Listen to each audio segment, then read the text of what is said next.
अस्सलाम वालेकुम व्यूवर्स। ख्वाब में रोटी देखना आमतौर पर खुशहाली, रिस्क और ज़िंदगी की बुनियादी ज़रूरत से जुड़ा होता है। मुख्तलिफ हालात में रोटी के ख्वाब का मुख्तलिफ मफ़हूम हो सकता है। नंबर 1, रिस्क और खुशहाली। रोटी को रोज़ाना की खुराक और ज़िंदगी की बुनियादी ज़रूरियात समझा जाता है। ख्वाब में रोटी देखना अक्सर रिस्क, फरवानी, माल, कामयाबी या खुशहाली की अलामत होता है। ये ख्वाब आपको बता सकता है कि आपकी मेहनत का फल मिलने वाला है या आपकी ज़िंदगी में माल, सुकूनत और इस्तेकाम आ सकता है।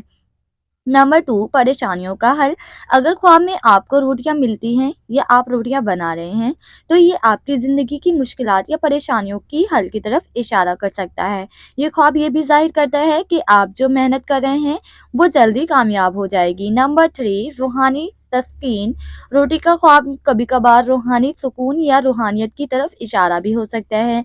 अगर आपको रोटी के बारे में अच्छा और तसल्ली बख्श महसूस हो रहा है,